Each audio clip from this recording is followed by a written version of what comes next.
और इसलिए दिल्ली में बैठी हुई सरकार का सपना है कि हम हिंदुस्तान में पिंक रिवॉल्यूशन करेंगे और पूरे विश्व में मांस मटन का एक्सपोर्ट का बिजनेस करेंगे।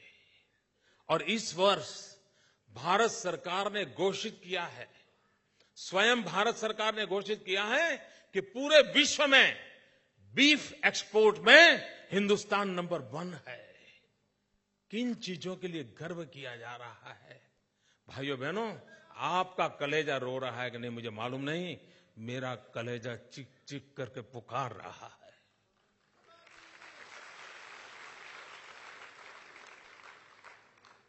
और आप कैसे चुप हैं, क्यों सह रहे हैं, मैं समझ नहीं पाता हूं दोस्तों। और इसके लिए क्या क्या योजनाएं बनी हैं? आपको आश्चर्य होगा, गुजरात का किसान कॉटन पैदा करता है। अगर हम कॉटन एक्सपोर्ट करते हैं तो भारत सरकार उस पर ड्यूटी लगाती है, लेकिन अगर आप मटन एक्सपोर्ट करते हैं तो भारत सरकार सब्सिडी देती है। ये मेरे देश की जड़ों से उखड़े हुए लोगों का मिजाज देखिए। भारत की जड़ों से जो उखड़ गए हैं, उन्होंने कॉटन एक्सपोर्ट पर ड्यूटी, मटन एक्सपोर्ट पर सब्सिडी। ये उनका खेल है।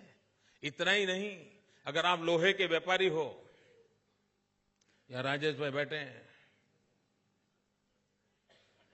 क्या कभी आपको अहमदाबाद से दिल्ली लोहा भेजना हो और वहां पर कोई अस्पताल के लिए लोहा भेज रहे हो, कोई ब्रिज बनाने के लिए लोहा भेज रहे हो, जो जनता के उपयोग के काम आने वाला है लोहा, क्या ये हिंदुस्तान की सरकार आपका लोहा यहां से दिल्ली ले जाने के लिए आपको ट्रांसपोर्ट सब्सिडी देगी? क्या ट्रांसपोर्ट सब्सिडी मिलती है भाई? आप मान लीजिए गरीबों के लिए किसी प्रदेश के अंदर चावल गेहूं बेचना चाहते हैं, क्या ट्रांसपोर्ट सब्सिडी हिंदुस्तान देता है? क्या आपको जानकर के पीड़ा होगी मेरे भाइयों बहनों, अगर मटन एक्सपोर्ट करने वाला मटन एक्सपोर्ट करने के बाद अपने कत्ल खाने से मुंबई बंदर तक मटन ले जाता है तो भारत सरकार प्रति टन प्रति किलोमीटर उसको सब्सिडी देती है, ट्रांसपोर्टेशन की सब्सिडी देती है। इतना ही नहीं मित्रों, आप कोई उद्योग लगाना चाहें, कारखाना लगाना चाहें, क्या हिंदुस्तान की सरकार आपको कोई सब्सिडी देती है? आपको जानकर के हैरानी होगी, अगर आप कत्लखाना लगाते हैं, स्लॉटर हाउस लगाते हैं, तो आपको 15 करोड़ रुपया हिंदुस्तान की तिजोरी से दिया जाता है। 15 करोड़ रुपया सब्सिडी मिलती है। भाइयों बहनों, इतना ही नहीं, आप अगर हमारे गुजरात के अंदर सिर्फ हम वाइब्रेंट गुजरात समिट करते हैं ना, और उसमें लोग आते हैं, व्यापारी लोग, उद्योगकार आते हैं। सिर्फ गुजरात आए हैं इसलिए इनकम टैक्स डिपार्टमेंट उनको नोटिस भेजता है कि आप गुजरात क्यों गए थे। ये हाल है देश का। इनकम टैक्स विभाग ने पिछले बार हमारे यहां वाइब्रेंट गुजरात समिट में जो पूंजी निवेश के लिए लोग आए थे, उनको इनकम टैक्स का नोटिस दिया था।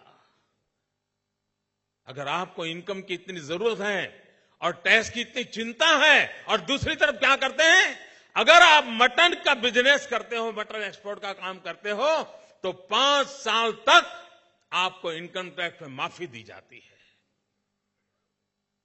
भाइयों बहनों, ये मैं किसी और देश की बात नहीं कर रहा हूं। जहां भगवान महावीर पैदा हुए थे, उस हिंदुस्तान की बात कर रहा हूं, इस हिंदुस्तान की सरकार की बात कर रहा हूं दोस्तों। और तब मैं कहता हूं कि कलेजा रो रहा है, देश को किस दिशा में ले जाया जा रहा है। और अगर हम एक समाज के नाते जागरूक नहीं होते,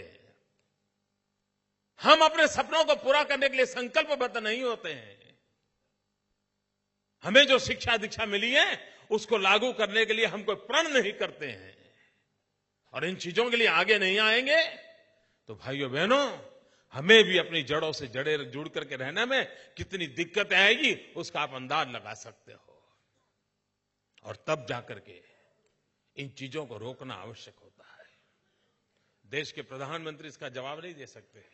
वैसे भी उनको सुख है।